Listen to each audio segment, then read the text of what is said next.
Hello everyone and welcome to the Animezilia, and today we're talking about We Never Learn, episode 4 of season 2, entitled Sometimes a Genius Struggles with a Limited X. Now the X in this title is clearly referring to a limited understanding of the English language, but we'll get into that in just a moment. First off, Rizu's new look. We start the episode off by seeing Sekijo with a new hairstyle, and that's basically what it looks like.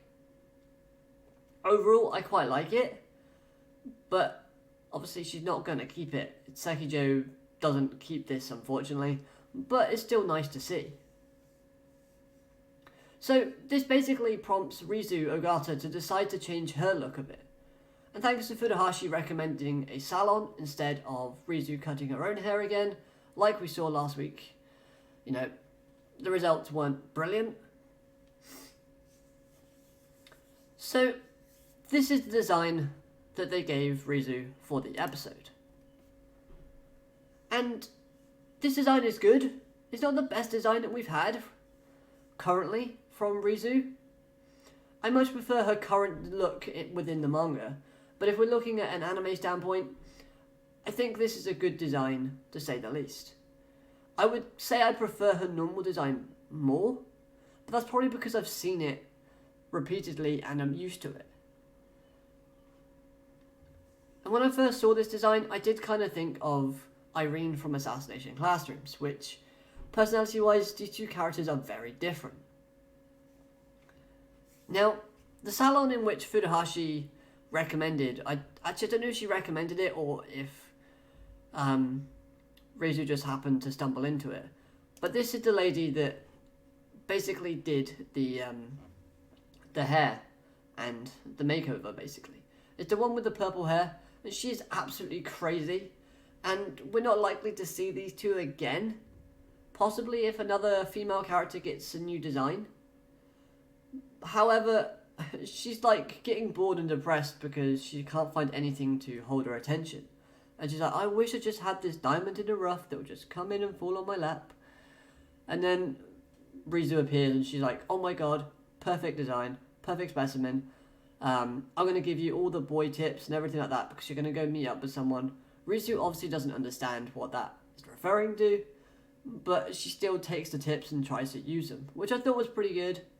And yeah, it was fitting for Rizu's character, even though they did change her design. Now then, the main thing about this was the way in which Eureka felt about Rizu overall.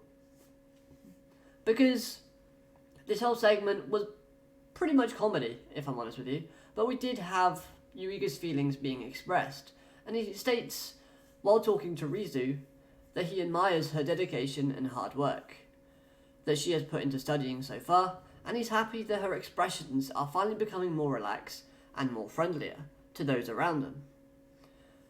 But then he closes off with saying that she can get a bit angry and a bit kind of in your face a little bit, so he kind of reminds her of a squirrel.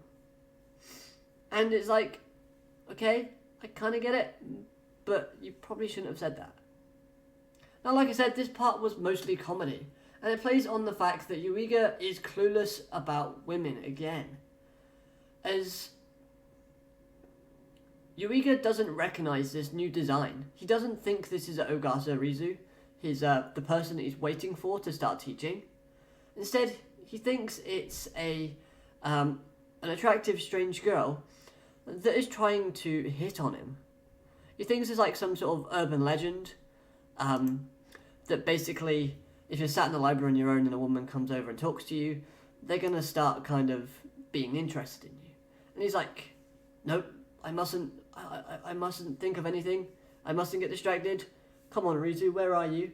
And there's a comedic scene where he's like texting Rizu saying, look, is there a problem? Are you okay? And she's like, yeah, no problem. This is a good problem. And she just sat next to him. And they obviously have miscommunication, which is a classic kind of comedy aspect from this show, I suppose. But I just thought it was a little bit kind of I don't know, it's slightly overplayed from Eureka's character. You would think he should be able to. But then again, I'll give him some credit because it is a dramatic overchange. Now, once we get to the restaurant, we see Rizu in her work clothes with a new design on, and it's apparent to Eureka now that it was Rizu that he was sat next to and helping study. Because before this, he was shouting at her because she invited him back to her house, saying that he's going to tell her parents that they should treat her better. And he's then sat at the table with Rizu's father, and it's a very awkward scene. Honestly, I thought it was a pretty good first half of the episode, and, good design, good change, good comedy. Now then, part 2 also doesn't disappoint, as it's time for a bit of Eureka and Uraka, and English, to enter the episode. The two are trying to build up Uraka's English skills and confidence, so they do a competition to see who can stop speaking English first throughout the day. Now, a few comments were made on the comment section of this episode, and that was basically saying that the English they were speaking sounded cringy. But honestly, I quite liked it. I didn't mind. I didn't find it bad. And I know some people found it awkward with the Dr. Stone episode, when Lillian was singing as well.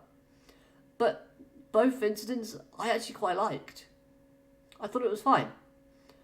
It was kind of like when I personally tried speaking to one of my regular customers at work. He's Japanese, and I tried speaking Japanese to him, and he laughed and said, "Yeah, you kind of almost got it right.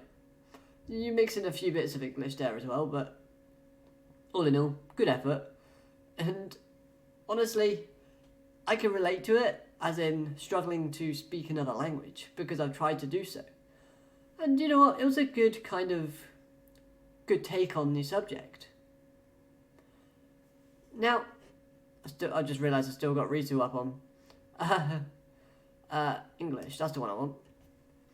Now, Uraka's expressions on her face throughout this entire sort of segment of the episode was absolutely great for comedic purposes. Uraka's a fantastic character and a joy to watch when comedy is involved. This was also, like I said, a comedic segment with translations from another language to a different language, as mistakes were made, and yes, we do see some in this episode. For example, Uraka thinks that Eureka has said the word lingerie instead of language. So he says, "Uraka, your language is very good." And she hears lingerie, so she's like, "Eureka, you're a perv." And she calls him out on it, and this bit was weird, because they were talking English throughout this entire argument, but they would not say the English word to pervert. Oh well, can't be helped, I suppose. It may be due to some sort of like restrictions or TV kind of licensing issues or whatnot, but I just found that bit a little bit odd. Apart from that, the English was fine. I did like the kind of comedic bit though where Eureka was like, "I'm not," and then he was kind of thinking back on previous examples, and he was like, I give up, you win." I thought that was pretty cool. And then we do get to see some progress in Uraka's language, which I thought was really good, as she actually gives directions to a couple of foreign men that are visiting Japan. But then, thanks to them hitting on her, Eureka steps in and makes things more awkward, as he calls Uraka his precious study, which makes the men kind of go, "Oh, well, we should have guessed that this beautiful young lady should have had someone that, already." And Uraka's like, "I think I get what's going on because you spoke in English, and you just called me precious, and I'm getting overheated, and I've got to run." So basically, she gets embarrassed, flustered, and the episode ends with her dashing off. Now, I said that we get to see some progress from Uraka's language skills, and we do, but it seems like her confidence still needs some work. Because while she was speaking to those foreign men, she was kind of making a few mistakes and a bit jittery. But at the same time, you gotta give her a bit of a pass because she was flustered and, she's trying to speak in a different language to people right off the bat. She's nervous, and that's understandable. So, you know what? I like the realism from this part of the episode. I thought it was good. Overall, this was an enjoyable episode, and it was nothing spectacular, but it was still very enjoyable to watch, and I would recommend watching it if you want some good comedy. All in all, if you're a fan of Rizu, if you're a fan of Uraka, then you're going to enjoy this episode. So, I'm going to end the review there because I'm just repeating myself now, and I hope you'll have an amazing day, and I'll catch you all next time. Bye bye for now.